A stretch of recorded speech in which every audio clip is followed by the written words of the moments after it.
की बरेचदा ही एक तक्रार असते बघा, की अहो त्याच्याकडे बुद्धिमत्ता आहे हो, पण तो हं, करत हं. नाही. हां, करेक्ट. मग हो. त्याच्यामागे पण पुन्हा बरीच कारणं असतात. एक तर आळशीपणा असतो, हां. कंटाळा करतात मुलं किंवा सिली मिस्टेक्स करणं हे तर खूप एक म्हणजे आपण म्हणूया 100 मुलांपैकी 80 मुलांमध्ये करेक्ट. आपल्याला हो, हे हो. बघायला मिळतं, की हां. अगदी एवढीशी काहीतरी चूक करतात मुलं आणि त्याच्यामुळे त्यांचे मार्क्स हं. जातात किंवा काय किंवा एकाग्रता नसणे, या सगळ्यासाठी सुद्धा आपल्याकडे एक्झाम कॉम्बिनेशन खूप सुंदर आहे, की जे तुम्हाला ओके. मुलांना अभ्यासासाठी छान मदत करतं. मी असं म्हणते, की 1 महिना तुम्ही ते द्या.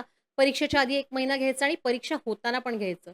बरीच मुलं सर असं पण बघण्यात आलेलं आहे, की छान अभ्यास करतात, उत्तम काय म्हणतो ना, की तयारी झालेली असते त्यांची, हां. पण फक्त तो सगळा माहोल बघितला परीक्षेचा, म्हणजे परीक्षेचा तो हॉल बघितल्यावरती सुद्धा बऱ्याच मुलांना हां. मनात भीती वाटते. प्रेशर येतं. ब्लँक होतात ते, प्रेशर येतं, त्याचा एक वेगळा ताण जाणवतो.